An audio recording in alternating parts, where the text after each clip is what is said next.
It's unbelievable. This man actually invented a generator with a bearing and 2 syringes. He lit up light bulbs with ease and even tried to make a second sun out of it. Is this a fool's errand? All I can say after seeing the end of the video is that this man is amazing. The man first purchased a bearing online, and due to limited funds, used bearings are much cheaper than new ones. Next, he traces the outline of the bearing on a board and draws the imaginary shape of the bracket with it in the center. A saw blade was used to cut out the bracket along the red line, and then the bearing was gently hammered into the groove of the bracket. The workmanship could be described as very fine. The next step was to make a shaft from bamboo that matched the bore of the bearing, and you can see that the shaft is completely handmade. Next, a rivet shape was machined. The man glued the bracket with the bearing to another board and mounted a small motor on the bearing in reverse. Because he wasn't using electricity to drive the motor, he wanted the motor to generate electricity in reverse to light a light bulb.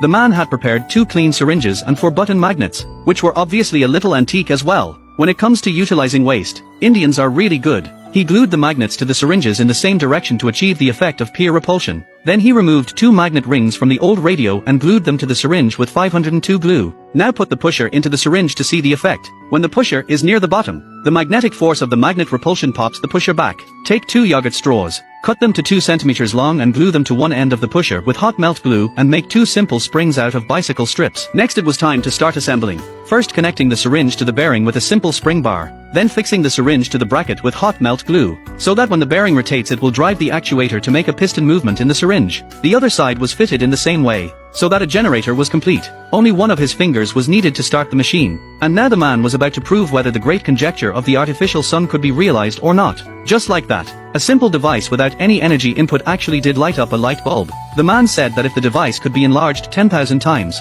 it could light up its city 24 hours a day, and if it was enlarged 1 billion times, it could create a second sun. What do you think about the little brother's great solar dream?